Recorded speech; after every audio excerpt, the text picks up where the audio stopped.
Hai, Assalamualaikum.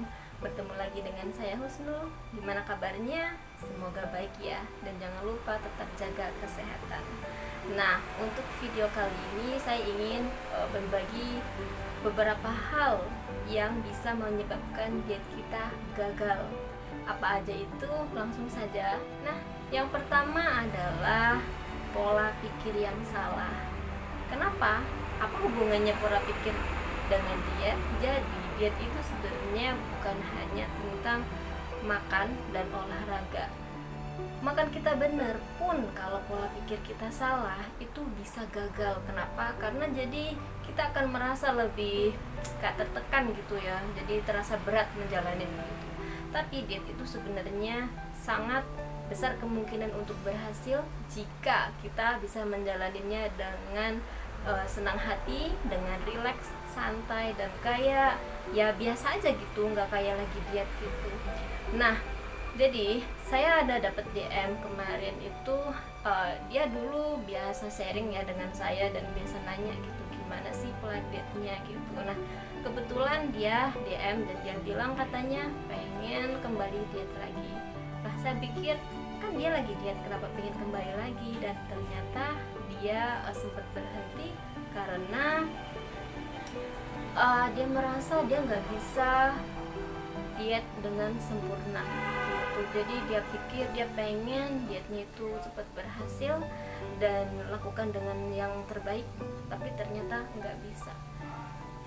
Jadi diet itu sebenarnya kayak bekerja, seperti kita mengumpulkan uang. Jadi perbedaannya kalau bekerja kita mengumpulkan uang, kalau diet kita membuang lemak.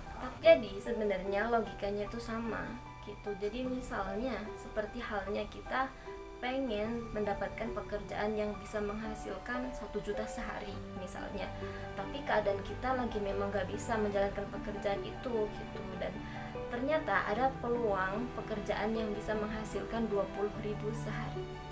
Nah, coba kita pikir baik-baik. Lebih baik bekerja sehari 20.000 bisa kita gunakan setidaknya untuk makan sehari, atau kita memilih nggak bekerja karena kita nggak bisa menghasilkan 1 juta sehari dan setiap harinya kita untuk makan hutang. Otomatis suatu saat hutang kita akan semakin menumpuk.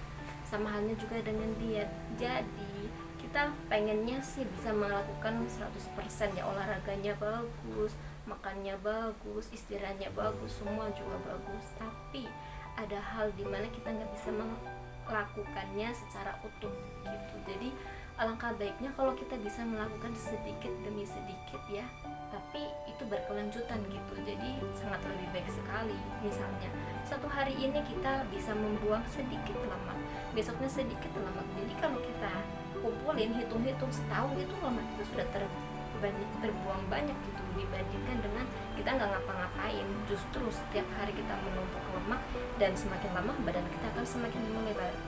Ya kalau tabungan kita yang melebar sih nggak apa-apa ya, tapi ini yang melebar adalah badan dengan diisi lemak gitu. Jadi ya itu kembali lagi ke pribadi masing-masing. Kalau saya sih memilih, dan jujur saya sendiri juga nggak bisa melakukannya dengan perfect ya. Jadi saya lakukan sebisanya. Misalnya olahraganya nggak bisa 100%, ya udah sebisanya aja gitu. Jadi walaupun nggak cepat, walaupun nggak seperti teman-teman yang lain gitu, tapi kenyataannya jauh lebih baik daripada kondisi badan saya yang dulu gitu. Yang kedua adalah meremehkan makanan-makanan yang kelihatannya sedikit tapi lama. Sebenarnya kita kalau makan dia sedikit juga lama-lama dia akan menjadi banyak gitu. Apalagi yang kita makan itu yang berkalori, misalnya kayak cemilan anak nggak habis ya, terus kita sedikit sayang terus kita makan, sebenarnya tanpa kita ketahui, tanpa kita sadari. Jadi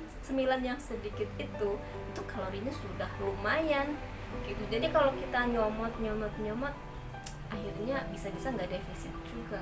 Yang ketiga adalah jangan ngebet. Semakin kita ngebet itu akan semakin terasa berat gitu. Jadi mendingan dijalanin ada sehari demi sehari, itu lama-lama juga akan nggak kerasa gitu. Tahu-tahu udah sebulan, tahu-tahu udah setahun gitu, dan tahu-tahu badan kita sudah mengecil gitu. Nah, mungkin cukup sampai di sini. Sebenarnya masih banyak lagi hal-hal yang bisa membuat diet kita menjadi gagal, tapi daripada videonya kepanjangan, mendingan saya share 3 dulu gitu. Nah, semoga video ini membantu.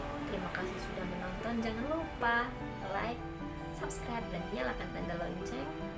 Dan jangan lupa juga komen jika ada pertanyaan, dan insya Allah saya akan menjawab jika saya tahu. Misalnya saya nggak tahu, saya akan cari tahu jawabannya. Terima kasih sudah menonton, semoga bermanfaat, dan wassalamualaikum, bye bye.